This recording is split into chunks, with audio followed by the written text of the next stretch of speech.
Le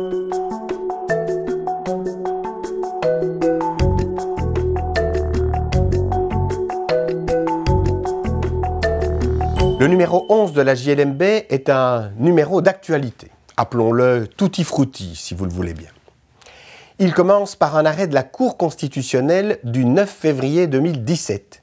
C'est un arrêt dont vous avez peut-être déjà entendu parler, celui qui se prononce sur la majoration des droits de greffe. La Cour constitutionnelle considère que la valeur du litige n'est pas un critère en soi pertinent pour déterminer le montant des droits de greffe qui doivent être acquittés par une partie demanderesse. Elle annule donc la loi qui fixait ces droits de greffe exclusivement par référence à une grille portant la valeur des litiges. Notez cependant que cette loi restera en application jusqu'à nouvelle intervention du législateur et au plus tard jusqu'au 31 août 2017. Un arrêt de la Cour de cassation du 18 janvier 2017 comporte deux enseignements intéressants. Il porte tout d'abord sur la question du secret professionnel.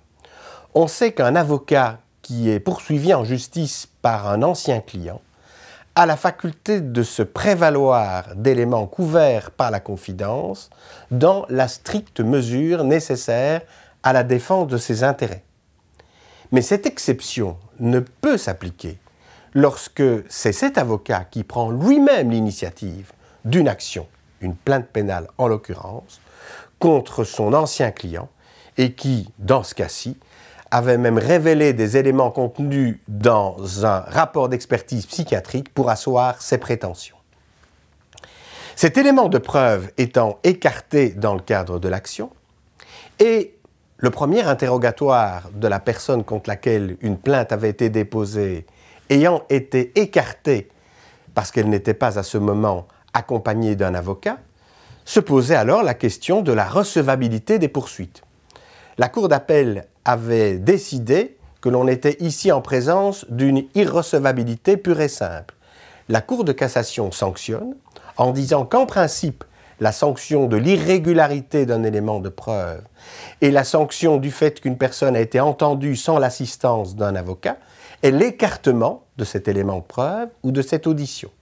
Et que l'irrecevabilité pure et simple des poursuites ne peut être prononcée que lorsque, en raison de cet écartement, les poursuites ont perdu toute substance. Ce n'était pas affirmé d'une façon suffisamment claire dans l'arrêt, ce qui entraîne sa cassation.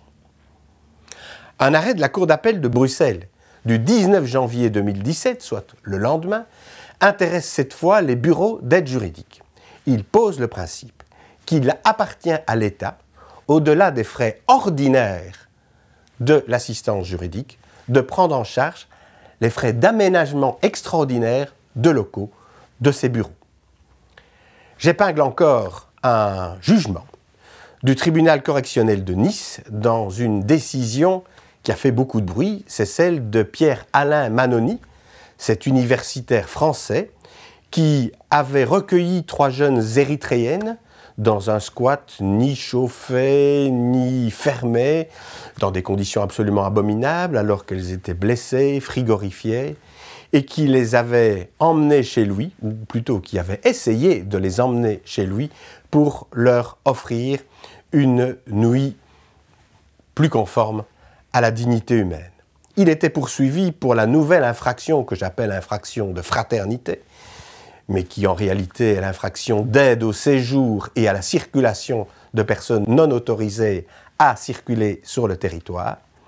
Et il a bénéficié d'une circonstance d'excuse liée au fait qu'il avait effectué ses prestations de façon absolument désintéressée, ce qui ressortait assez clairement de l'instruction. Une autre décision du tribunal correctionnel de Nice dans l'affaire Héroux, du 13 février 2017, pose à peu près les mêmes principes, si ce n'est que dans ce cas-ci, M. Héroux a été reconnu coupable, mais ne s'est vu infliger qu'une peine de principe, une amende avec sursis.